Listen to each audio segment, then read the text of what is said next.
Boa tarde para você. Campanha Nacional de Vacinação contra a poliomielite. A imunização termina hoje e cerca de 7 milhões de crianças ainda não receberam as gotinhas. Nesta edição do Jornal da Justiça, você vai ver o balanço da campanha e qual a responsabilidade dos pais em relação à manutenção da carteira de vacinação dos pequenos. Confira também. Supremo Tribunal Federal lança página na internet para divulgar a interação da Corte com a Agenda 2030 da Organização das Nações Unidas. Eleições Municipais 2020. Justiça Eleitoral explica a diferença entre pesquisas e enquetes. A diferença é bem simples, mas pode impactar diretamente no resultado de uma eleição. E ainda, em Minas Gerais, servidores da Justiça mantêm lar temporário de crianças. Eu queria ter uma família. E como que foi o dia que você conheceu a sua família? Foi muito especial para mim.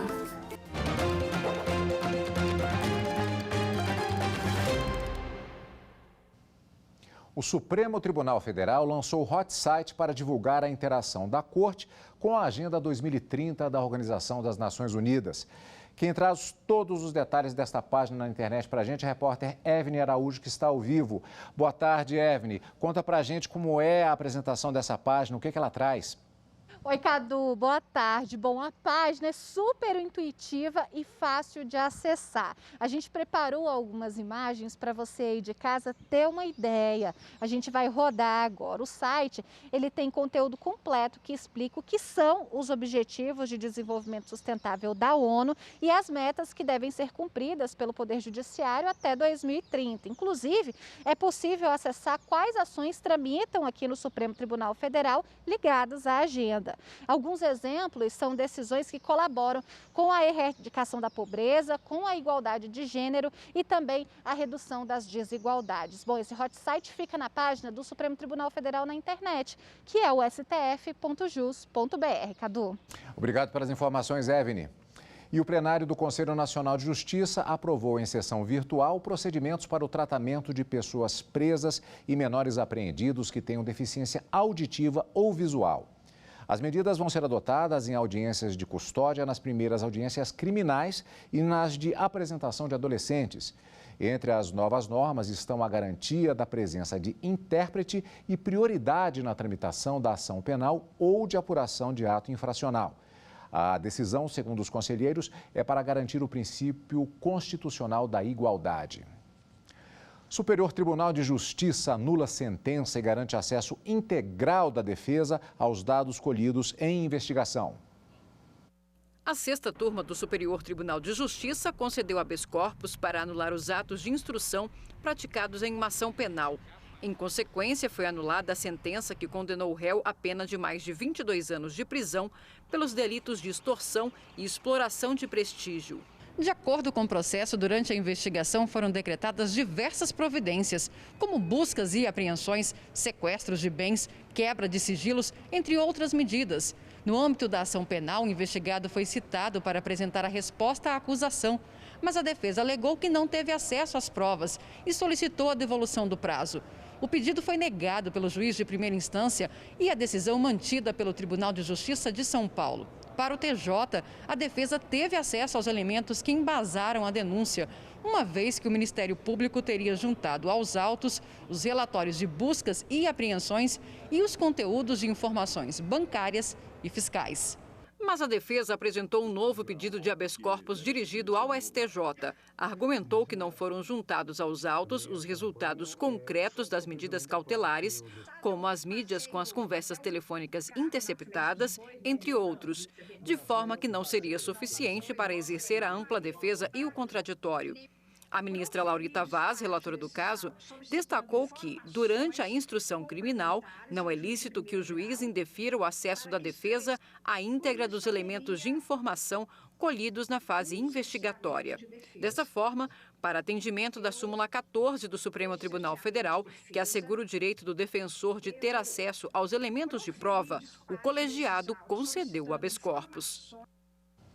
Em época de eleição, a gente vê muitas pesquisas e enquetes por aí. Mas você sabe a diferença entre os dois tipos de levantamento? Veja na reportagem de Adriane Carrara. A diferença é bem simples, mas pode impactar diretamente no resultado de uma eleição. A enquete é uma maneira informal de consultar a população, sem nenhum método, sem registro, sem critério. Já a pesquisa eleitoral exige uma série de requisitos que devem ser seguidos. O Instituto tem que apresentar o questionário completo a ser aplicado, quem pagou pela realização, a cópia da respectiva nota fiscal, o nome do estatístico responsável pela pesquisa, acompanhado da sua assinatura com certificação digital, a indicação do Estado ou da unidade da federação em que vai ser realizada essa pesquisa, ou seja, a abrangência, o contratante da pesquisa e o seu número de inscrição no cadastro de pessoas físicas ou, no caso do CNPJ, o valor e a origem dos recursos dispendidos na pesquisa, a metodologia e o período da realização. Esses atores são os partidos políticos, os candidatos, as coligações e o Ministério Público. Esses 4 têm a legitimidade para impugnar as pesquisas e também para entrar com ações judiciais eleitorais. Quem não cumpre os requisitos e divulga uma pesquisa fraudulenta está sujeito à detenção de 6 meses a 1 ano, além do pagamento de multa. E não só as empresas responsáveis que podem ser punidas, não. O que você chama aí desse repasse de uma pesquisa publicada, por exemplo, num órgão de imprensa e eventualmente essa pesquisa é fraudulenta, né? Aí já pode entrar, inclusive, no outro campo da desinformação, aquele outro campo do direito ali eleitoral digital, onde há também outras sanções, mas de uma caracterização que pode ser enquadrada de uma forma diferente naqueles critérios relativos à chamada desinformação, mais conhecida popularmente como a fake news. Pois é, falta menos de 1 mês para as eleições municipais e nesta corrida eleitoral é preciso ficar atento ao que é divulgado por aí, principalmente nas redes sociais. Muitas dessas empresas que hoje estão registrando pesquisas sequer são filiadas às associações de classe da atividade, sabe? Então é uma coisa que de alguma forma te deixa um pouco inseguro com relação à divulgação desses dados. Todas essas informações são cuidados que você precisa ter antes de efetivamente divulgar a pesquisa para você poder saber se efetivamente é confiável ou não aqueles números que você está apresentando. Só este ano, 28 pesquisas já foram impugnadas, dentre as que foram registradas no sistema do Tribunal Superior Eleitoral. E veja a seguir, a responsabilidade de pais na manutenção da carteira de vacinação das crianças. É já. Eu espero você.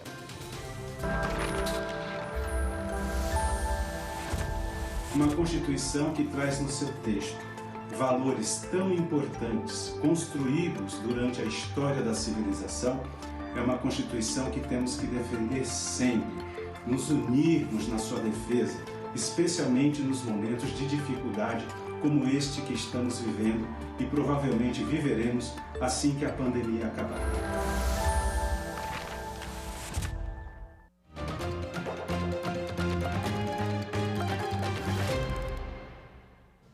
Termina hoje a campanha nacional de vacinação contra a poliomielite.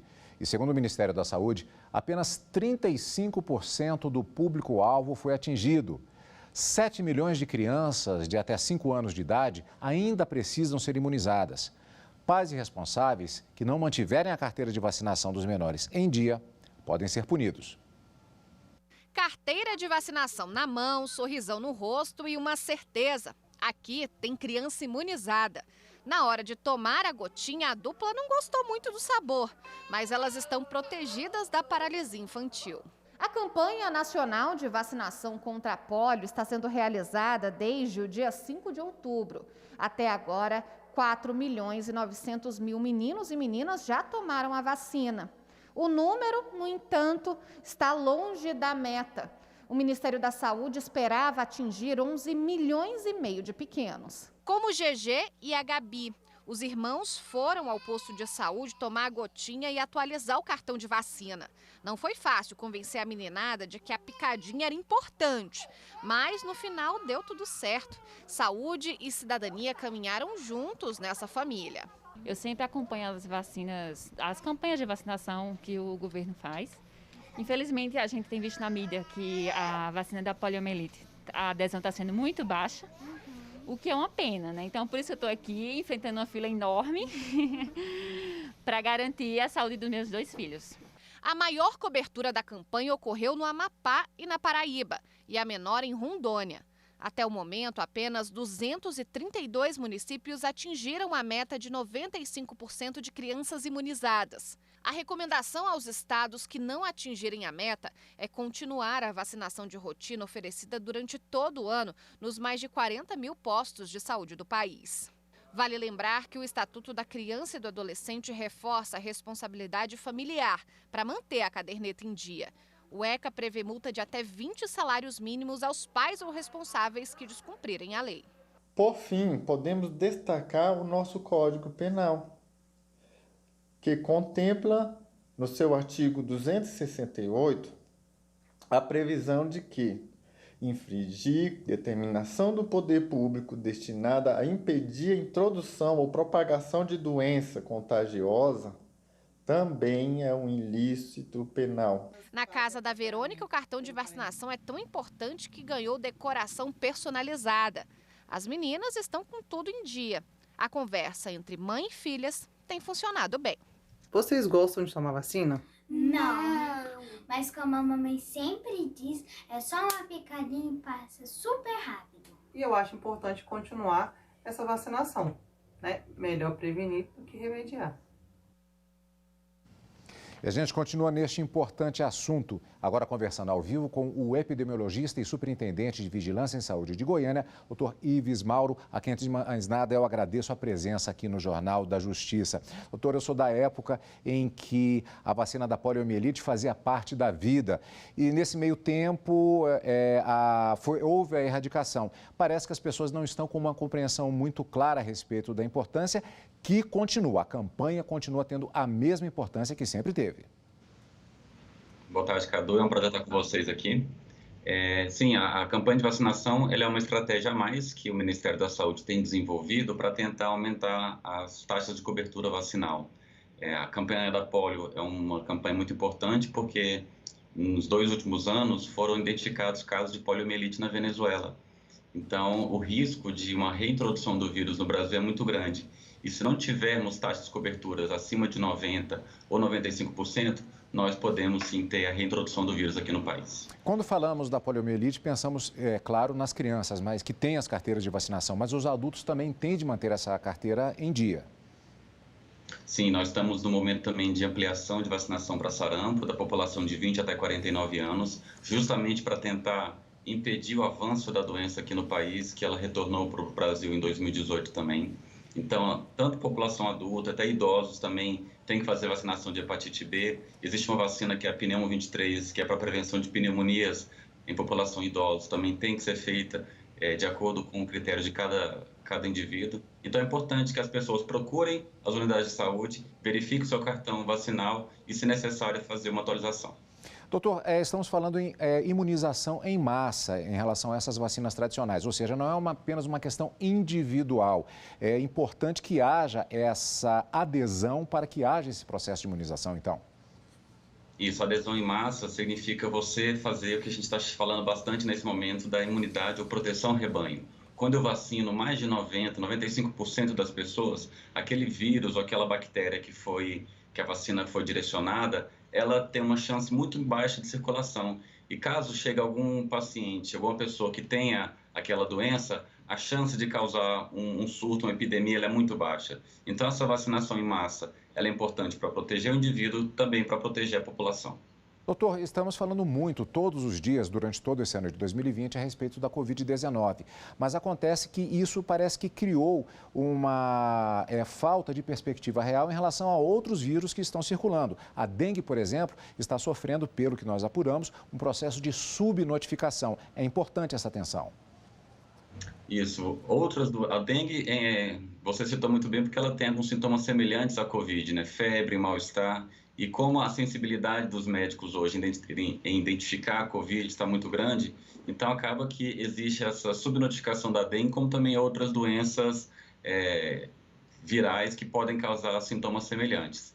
Então, nós temos, por exemplo, circulando sarampo, que existe vacina e que nós perdemos o certificado de eliminação do sarampo em 2018. Ganhamos o certificado em 2016 da OPAS e perdemos em 2018. Então, é importante ter a ciência que existem vírus, bactérias circulando e que são imunopreveníveis, por isso, com essa atualização do cartão vacinal é de grande importância. A poliomielite, por exemplo, o último registro ele já tem algum tempo, mas por conta dessa situação na Venezuela, já é a indicação de que ela pode voltar. O último caso no Brasil, Cadu, foi em 89 e o Brasil recebeu em 1994 o certificado de erradicação. Para que não aconteça o mesmo cenário do sarampo, de perdermos o certificado, de ter a reintrodução do vírus, é fundamental que as mães levem seus filhos, que os responsáveis levem seus filhos nos postos de vacinação para fazer a vacinação contra a poliomielite. Doutor Ives, muito obrigado pela sua participação e por esta importante informação para os nossos telespectadores. Boa tarde. Obrigado, boa tarde, sempre à disposição. E no próximo bloco, os servidores da Justiça Mineira mantêm lar temporário de crianças para adoção. Até já.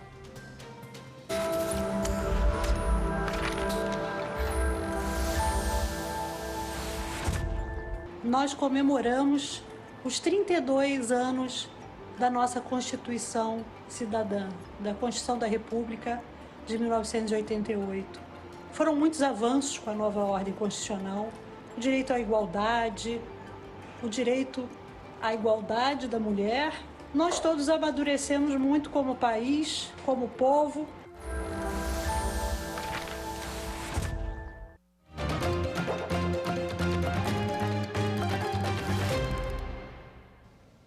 Relações de trabalho saudáveis são frutos de ambientes em que o respeito e a ética fazem parte do cotidiano. Entretanto, ações relacionadas a assédio moral e sexual são cada vez mais frequentes na justiça trabalhista. Mas será que esses problemas persistem no trabalho remoto? Assédio é uma conduta abusiva, frequente e repetitiva que atinge a dignidade do trabalhador e o constrange de diversas formas. São atos, gestos, palavras que atingem a saúde física e mental do empregado. Mas será que este problema persiste com o trabalho virtual, nesta era em que todos estão trabalhando de casa? Porque tanto é possível quanto nós estamos percebendo um aumento significativo dos casos de assédio moral, principalmente no ambiente de trabalho, devido ao contexto de home office, ao contexto de trabalho remoto que nós estamos vivendo a partir da situação da pandemia. Assédio moral por competência é um assédio moral que é aquele onde o chefe acaba determinando ou designando mais atividades para aqueles colaboradores, para aquela pessoa da equipe que ele acha que talvez tenha mais competência. E isso acaba fazendo com que a pessoa fique extremamente sobrecarregada, com muito mais demandas do que o normal e se sinta fadigada, se sinta cansada. Casos de assédio moral e assédio sexual podem parar na justiça. O advogado Marcelo José Borges vai falar com a gente sobre o assunto. Doutor Marcelo, quais as penalidades para quem comete o assédio sexual ou o assédio moral?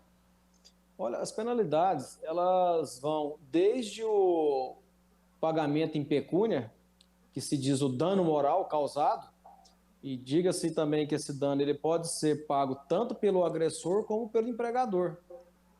Porque o empregador tem aquele poder diretivo, ele tem a obrigação de zelar pela boa conduta de seus funcionários, correto? Então ele vai desde um dano moral, chegando até uma pena de prisão, de 1 a 2 anos. O Tribunal Superior do Trabalho mantém em sua página na internet uma cartilha sobre assédio moral e sexual. Para saber mais, acesse www.tst.jus.br.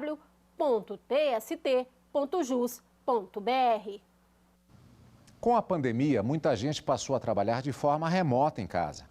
Mas foi preciso se reinventar e se adaptar. Nesse processo, a tecnologia é uma grande aliada que torna possível executar o trabalho sem prejuízo. Veja como se enquadrar neste novo normal. Ter uma agenda cheia de contatos é imprescindível para o trabalho dessa jornalista. Há 11 anos, ela presta serviços de assessoria em comunicação corporativa, planeja conteúdos para redes sociais, faz roteiro para lives, mas com a pandemia, o contato presencial com os clientes ficou difícil. O empresário goiano, ele gosta muito de ter contato físico, reunião, café, aquele bolo, Então, levar isso para o ambiente digital, falar que era preciso e se quisesse que o negócio deles continuasse em pé, tinha que ir para o digital, foi uma mudança de cultura. Lembra daquela frase, quem não é visto não é lembrado? Pois é, ela explica bem a importância do networking. O termo vem do inglês, net significa rede, work trabalho, ou seja, trata-se da capacidade de estabelecer contatos profissionais para a troca de informações e experiências. Isso pode ajudar muito quem está procurando emprego nessa pandemia. Mas aí você me pergunta, é possível fazer um bom networking mesmo à distância, com o isolamento social que estamos vivendo? A resposta é sim, e o primeiro passo é usar a tecnologia como aliada. Criar canal no YouTube, fazer conta no LinkedIn, produzir vídeos curtos para o Instagram são estratégias para dar visibilidade ao trabalho. É importante seguir perfis de pessoas ou empresas de seu interesse profissional, além de participar de grupos de discussão, opinando de forma educada e colaborativa. E se tiver dificuldade em como fazer, procure a gente aqui do Sebrae. Nós temos soluções para poder te ajudar nisso. A gente tem as capacitações, são capacitações gratuitas. Para a jornalista, agora é tempo de plantar para depois colher os frutos. Como as pessoas estão com a renda mais comprometida, de repente você pode doar uma hora de trabalho seu para ajudar um conhecido. Eu tenho feito isso. Não sei como que o universo vai devolver isso para mim, mas pelo menos eu estou ajudando quem precisa. Agora você vai conhecer um lar temporário criado por servidores da Justiça Mineira que abriga os pequenos com carinho e responsabilidade. Um lar que há 20 anos reúne histórias com finais felizes. Toda criança tem o direito de ser feliz e viver protegida em sua família de origem ou em uma família substituta. Com o objetivo de assegurar isso, um grupo de servidores do Tribunal de Justiça de Minas Gerais, tendo à frente Itamar de Carvalho Ribeiro, fundou há 20 anos o TJ Criança Abriga, uma organização sem fins lucrativos que acolhe temporariamente crianças em situação de risco social, visando a sua reintegração familiar. Várias crianças já foram adotadas nesses 20 anos, muitas estão em processo de adoção. Muitas voltaram ao pátrio poder porque os pais se regeneraram, digamos, entre aspas, e a rotina lá é normalíssima, a rotina de toda casa saudável, com religiosidade, com brincadeiras, com deveres, com direitos. Desde 1990, o Estatuto da Criança e do Adolescente, através da doutrina da proteção integral, veda a institucionalização indiscriminada e prolongada. A desinstitucionalização das crianças é importante porque, por mais que os abrigos, eles pareçam, tem que parecer com lar, aqui não é o lar delas. E toda criança, nesse primeiro momento, nessa primeira infância, o que elas mais precisam é desse acompanhamento familiar. O que elas mais querem é estar no seio de uma família. E foi aqui que Karine e Paulo e as filhas Gabriela e Giovana conheceram a nova integrante da família. Fomos apresentados a Tainá, uma menina alegre, espoleta e cheia de energia. E a partir daí, ela veio passar os finais de semana conosco e nós fomos nos envolvendo, o amor foi crescendo e nós percebemos que não conseguiríamos mais viver sem ela. Tainá já está conosco há quase 2 anos e estamos seguindo em frente, muito felizes todos nós. Eu queria ter uma família. E como que foi o dia que você conheceu a sua família? Foi muito especial para mim. Como você se sentiu? Eu adorei a família, fiquei muito impressionada.